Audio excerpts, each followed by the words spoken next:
Assalamualaikum. My name is Miraj. I recently went for Hajj from St. Louis, Missouri, uh, and I just wanted to share my experiences with you about how my trip went and what are my experiences and some good and bad that the Muslim community needs to be aware of because I think Muslim community, I mean, including myself, we are not aware of the uh, the travel agencies and the process that needs to be that is involved in this, and because of that, we get ripped off and we get abused by our own Muslim community. I mean, in fact, the religious ones, they exploit the ignorance of our Muslim community. So I just want to share my experiences so that the mistakes that I made can be avoided by you and your family and friends. So tell us about your story. Okay, I made the intention of going for Hajj, and I just made the intention. Even though I'm a tech savvy person, I have access to internet and I have laptop, everything, Google. But just being a Muslim, we what we do, we don't do our own research. What we do, we go to our friends and people we know in the masjid or in the community. We go, hey, I wanna go Hajj. Like, do you know any travel agency? And they just think on top of their head, or they probably have heard someone somewhere, and they would go like, oh yeah, Rashid. Oh yeah, who Rashid? The Pakistani guy. Oh okay. Yeah, he have a travel agency, and I heard from a friend of mine that he's sending people for Hajj. Why don't you contact him? So something similar of sort happened to me. I mean, someone gave me the number of this agent based in Chicago, and by the way, he teach hadith, at the masjid, and he gave the tafsir on the hadith, and he had this like really long beard. He wear the kurta shalwar, like a proper Muslim guy that we have the picture of in our head.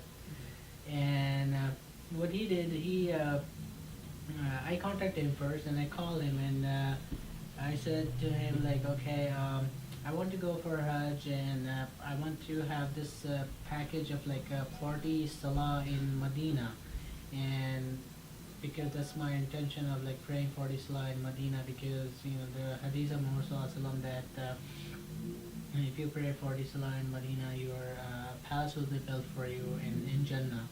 So I asked for that package, and he said, "Oh yeah, sure, we'll do it for you." And then he he told me, "Okay, so when you wanna go?" I go the whatever the earliest is, and he go like, "Okay, so it will be $5,600, and you will go with the group from Chicago. So you'll have to come to Chicago because I live in St. Louis, so I have to drive to Chicago to get there."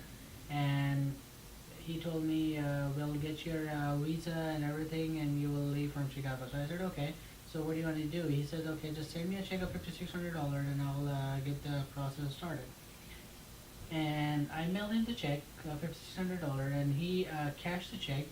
And then one day later, after he cashed my check, he called me and he said, Hafiz Miraj, how much money I told you? I go like $5,600. You go like, Astaghfirullah Azim, brother. No, it's not 5,600. It's $6,600. And I go like, what? No, you said 5,600. Yeah, I mean it's an honest mistake, brother. You know, you're my Islamic brother. I just really wanted to serve you, but I made this huge mistake, and I apologize for that. And I go like, no, I mean it's $1,000 more, and I cannot afford it. And I mean, just give me. You either try to arrange into that the same amount that I already paid you, or you just give my money back.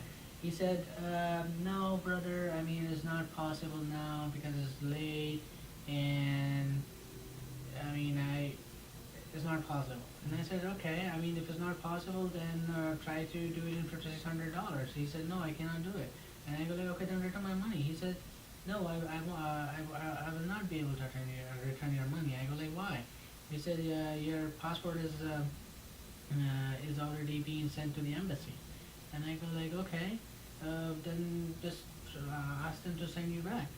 And he said, no, I mean, if you don't pay me $1,000, he started threatening me. I mean, he said, if you don't pay me $1,000, you will not be able to go for Hajj. I go like, oh, why is that? You're threatening me. He go like, your passport is not in the United States, it's in Saudi Arabia. And this thing like was new to me because I did not know the procedure. So first it occurred to me like, okay, well, you don't send the visa. I mean, you so don't send the passport to the country where you are intent to travel. You send the passport to the embassy in your local country, in your host country. I mean, in your domicile country. But then, because I did not know the procedure and there's too much bureaucracy involved, too much hurdle that the Saudi government have created. For example, they don't start issuing Hajj visas just 10 days before, 10 or 20 days before Hajj starts. So a lot of people are not aware of that, and they start early on thinking like, okay, I wanna just have everything ready, but that's not how it works because they don't start giving Hajj visas before 10 or 20 days Hajj. I mean, Zul Hajjah. So don't get into this like fanfare that you're gonna like have everything ready early on, and then you can have the visa and travel documents everything ready. So what happened was, and I got panicked and I go like, I don't know what to do now, and this guy is not like returning my money, and he's just threatening me to like that I won't be able to go for Hajj, and I was like, what am I gonna do? So I contacted other people, and some people told me like, why don't you contact the Better Business Bureau? Some people said, no, like better business. I mean, they're all just like I didn't do any research on the internet or anything. This is just a Muslim community talk. They just throw like anything and everything at you without even giving a second thought. And that's what people were saying. Oh, why don't you call the Better Business Bureau? And somebody said like, why don't you call the FBI? And somebody said like, oh, why don't you call the police? And like police cannot do anything with the passport. And the FBI don't deal with passports because this is something just a document, and if you lost it, you can contact the State Department. They can cancel that passport and they can reissue the passport. So it's not like a thing that you can have the FBI or the police involved and all that. I mean, it just doesn't make sense. But it was just ignorance on my part that I did not know. I just thought like, oh, you know what? Let me call the FBI and see what they have to say. They were like, oh no, we don't deal with that. So then what happened? My uncle, he gave me the address of someone who he knew who also deal with this travel agent in Chicago. But he told me like this guy is basically good for nothing, but he can at least have like some kind of like a fire going. So I said, okay, so let me contact him. So I did contact him, and he said, okay, let me talk to the guy, and then we'll see what we can do for him. So what he basically do, we have like these type of Muslims in every community, no matter where you go in the United States, in Canada, all over Europe, and even in like Muslim countries. And what this guy did was he called him, the travel agent guy who took my money, and he told him, oh, you know what, this guy was threatening, to go to the FBI, and he said like he's gonna do this, he's gonna do that for you, but I just calmed him down. And if you don't return the passport, he was just like going crazy, and that's all he said. He didn't do anything else. And then he called me back and he was saying, oh, like, what the travel agent, he was like really fired up and he was like crazy. I mean, he was mad at you and he was saying, you're a scoundrel, you're a cheat, and you just, a liar, and you're just like refusing to honor the contract that you made with him, everything. But I calmed him down, that's all he did. He did. I mean, this was like crazy. And then somebody gave me the address of another person who was very honest person, but he had an issue with the travel agent, so he had like personal grudge with him. So he told me that Hafiz Murad, why don't you write a complaint letter and I will tell you what to write. Just don't write, your own. Write your own, but at the same time, put the stuff that I want you to put as well. So he asked me like, okay, put this like I was traumatized. I cannot concentrate on my work, and I cannot sleep, and I'm really worried. I'm tense. I'm depressed. All this thing, and I wrote the letter and I signed it, and then what he did, he put that letter in the masjid so that everybody can read, and this guy would be like demonizing the entire Muslim community. And that's when this travel agent, this guy who teach hadith and have like a really long beard, and who would go, oh brother, mashallah, jazakallah, inshallah, and you're my Islamic brother, and all that talk, these type of people. And he just said, okay, you know what? I won't return $5,600, but I will return $5,300. And he said, I will return $5,300 because I have incurred $300 expenses. And all this talk that he was saying that my passport is in Saudi Arabia, all that, and this was just like fooling me around, just to get the $1,000 out of me. And he had everything, but the thing is, Hajj or Umrah visa can only be issued by an authorized travel agent, authorized by the Saudi government. Many people don't know that. They just think like, somebody put the board like, oh, tours, Hajj tours, Umrah tours. They just think like, oh, this guy is authorized. Is not how it works. You have to find who is authorized. So for example, in United States, there are two prominent agencies, Adam Travels and Darussalam. They, not just in the United States, in Canada, and they're operating in a lot of other countries too. They are two well-known authorized agents, and their reason. I mean, Adam Travels is reasonable, but Darussalam is expensive. I mean, sometimes they are ridiculously expensive. For example, in 2013, their Hajj packages start with $9,800, which is like way too high. I mean, it's kind of a rip-off. It has become like a business. I mean, they are exploiting the religious sentiment of the Muslim community. That's why Prophet Muhammad, if I remember, I don't know the exact words of the hadith, but the meaning of the hadith is. The Prophet ﷺ cursed the person who charged the pilgrims who come for Hajj. So you don't charge. But the thing is, like right now we are living in. Okay, Prophet ﷺ said the hadith, but I don't know the exact word. But the meaning of the hadith is, he cursed the person who charged pilgrims, huge some money. I mean, it just says that he charged the pilgrims. So, but right now, when I went for Hajj, I paid $5,300 for Hajj, and this was including the Qurbani cost. They would sacrifice a lamb on the 10th of Zulhijjah, where after the day of Arafah. So this was including that cost. The only thing that was not included in my package was the food in non-Hajj days, meaning Hajj starts on 8th Zulhijjah, so the days before I was in Saudi Arabia, so I had to buy food from my pocket. So I paid $5,300, and I'm talking about, because like when you are young, you don't look for luxury, because you're going for Hajj to seek the pleasure of Allah Azza wa Jal. So you don't seek all luxury. Oh, I want like this. I want like food every time. I want like a room, the entire room just for myself. I don't want anyone else. Don't look for luxury, because you're not going there to stay in their hotel room. Okay, you are going there to visit the Kaaba, to visit the Medina and the other historical sites. So you're not gonna spend all of your time in the hotel room. You're gonna spend most of your time outside of your hotel room. So it doesn't matter if you have like 5 people in your room or 6 people in your room. It doesn't matter. So don't pay extra money just because you want all this luxury. And at the same time, these travel agents, Adam Travels and Darussalam, all these travel agencies, they would tell you, okay, if you want the hotel close to Mecca, if you want the door of the hotel to be open in Mecca, then the package would be, let's say for example, $13,000 or $15,000. But if you want like 3 miles hotel 3 miles farther from Kaaba, then the cost would be $8,000 or $9,000.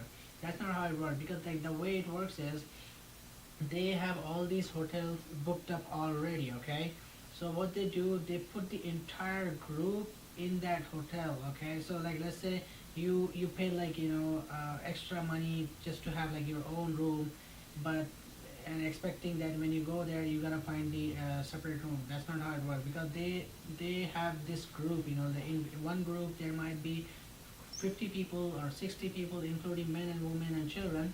So they put them all in one room, okay? I mean, in one hotel. So not in one room, like 50 people in one room will be like a disaster. I mean, in one hotel, okay? So they would put them like right next to each other. So you have to arrange. I mean, you pick the room who you want to stay with. For example, let's say in one room you find like somebody you cannot get along with, so you can change the room. But it won't work like, okay, Mr. Miraj will get like room A, and Mr. Pazan will get room B, Mr. Hashim will get room C. That's not how it works. They will put you in a group and they will tell you, all right, here. And plus, like Saudi Arabia, even though it's like a rich country, but they are very much worse than third world country. They don't have any sense of organization, they don't have any sense of discipline. And the plus, the people and the security people who are working at the Kaaba or Medina, they are so ignorant. They don't know anything about, like, which door is where, what the street is where. They don't know anything, and they are like very ignorant people. So don't expect that you are going from the United States or Canada or Australia or New Zealand or Europe or Latin America, that you're gonna meet like very well organized, very well disciplined, very well mannered. Security and other volunteers. No, they are very ignorant people. They are working on minimum wages. I mean, the majority of them, like, come from South Asia, so you're not gonna get fair treatment over there. So you're going for Hajj to seek the pleasure of Allah Azza wa Jal. So expect hardships. Don't expect like luxury. And it's better to do Hajj while you're young. Don't do Hajj like when you are old, because it's become kind of very burden on you. It is not convenient. So and Allah Azza wa Jal loves you when you pray Him when you're young. That's why, like, in Quran there are like three instances, as far I am aware of, where Allah Azza wa Jal specifically mentioned youth. And there might be more, but three I am aware of. One is Allah Azza wa Jal talks about the Ashab Kahf in Surah Kahf. These were the Muslims and who went into hiding into cave. And Allah Azza wa Jal said they were the youth. And then some say like it was 7 people and 8 were dog, and some say there were 8 people and 9 were their dog. And the other instance where Allah Azza wa Jal specifically mentioned the youth was when Ibrahim alayhi salam, he broken down the idols. And Allah Azza wa Jal says, you saw the young man when he broke the idols. And he said young man. And then Allah Azza wa Jal also talks about the Ashabul Ukhdud in Surah Buruj. They were the youth. So Allah Azza wa Jal loves when you pray Him while you're young. So when you're getting old, you're gonna die anyway. So everybody prays and everybody go for it. And a lot of Muslims in all over the world have this sense that, oh, I'm gonna commit all the sins and then I'm gonna go Hajj and I will have all the sins forgiven. Of course, Allah Azza wa Jalla is Ghafurur Rahim, but Allah Azza wa Jalla also Shadidul Iqab. I mean, if He likes, He can take the revenge, But He is forgiving. But we should expect mercy, and at the same time, we should be fearful that Allah might punish me. So we should have the right balance. Not too much fear, not too much expectancy of mercy, because we have to walk the right balance. That's what the that's what went wrong with the other community. So one of them have too much hope of that God will have mercy on them, and so one of them have too much fear of God will be too revengeful and angry and not forgive them. So and also my package that I was talking about, $5,300. We just have the basic package. It doesn't have anything else. So these luxury packages that these are Adam Travels and Darussalam offer. What they do when you go to Mina, you sleep on the floor, right? So some people just buy the comforter and they sleep on that. So when you buy the luxury package, what happens is you get the food all the time, and you get the foam sofas to sit or sleep on, and also that's pretty much. I mean, but just for that they charge you $1,500 more. I mean, it's not worth it. I mean, when you're young, you can afford to live without. You can afford to sleep on the floor, and you can. And also, you don't want to eat food all day long. Why? Because there are few restaurants and there's a huge line every time. And it is even worse for women. Women have very few restrooms, so you wanna stay as light as possible, so that you don't have to go to restroom every often. I mean, of course, if you are a diabetic patient, that's a different story. But I'm talking about the like a healthy person. So I was saying, yeah. So like expect hardships, but now it's getting much more convenient, especially when we know that there's a train that goes all the way from Mecca to Arafah. So that is obviously convenient because like sometimes we walk. I mean, when I went for Hajj, we walked from Mina to Mecca for Hajj. Tawaf Ziyara is called. So yeah, I mean expect hardships, and I know that you're doing this for the sake of Allah Azza wa Jalla, and Allah will reward you for it. And he will, when he promised you that he will reward you, he will reward in abundance. And you I mean enjoy your Hajj. I mean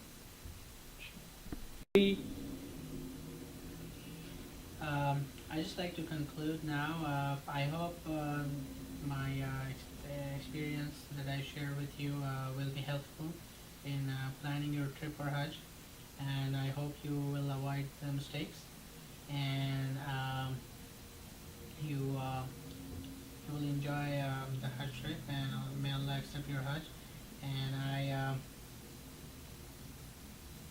uh, I mean, if you have any questions, put those on my YouTube channel, and I will try to respond in a timely manner. I check my YouTube account periodically, and I would love to hear from you, and I hope like other Muslims will share their stories and put it out there on the internet for the benefit of the Muslim community. And the sole purpose of making this video is to help the Muslim community to avoid being taken advantage of their ignorance, and that they will aware of the tricks that are being played with the Muslim community by their very own brethren. And it often happens because of our own ignorance, because we don't do research, we don't do our like homework, and we just trust blindly anybody and anyone who just come to us and tell us that, oh, all right, you want to go for it, I will help you, because a lot of time what they do is they take your money, and they would forward your documents to like travel agencies like Adam Travels or Darussalam, and they keep the extra cash with them. For example, let's say Darussalam is charging $9,800, and they will charge you $10,800, and they will keep that $1,000 to themselves, and they will have nothing. They would do nothing except forwarding your document to the other travel agency, and because of your ignorance, you will uh, be taken advantage of. You will be abused. So uh, don't be ignorant, and try to do your research. And my own personal experience, I would recommend Adam Travels, which is better, reasonable. But if you have a whole lot of cash, then obviously you can prefer Darussalam. The actual cost of the Hajj is only $2,500, and that is the visa fee and the round trip ticket. That's all to it. But because of the bureaucracy and all this palaces, the hotel, the Saudi princess built, so the Hajj costs have gone up to $10,000. And imagine that when I went for Hajj back in 2009, I paid $5,300. Now the same Hajj package costs $9,800. So imagine, like just in less than 4 years, it has gone up $4,000, and it has become like a big business. They are exploiting the religious sentiment of the Muslim community. I mean, and Allah only knows like what their condition will be in the afterlife. I hope this helps you, and enjoy your Hajj. May Allah accept your Hajj.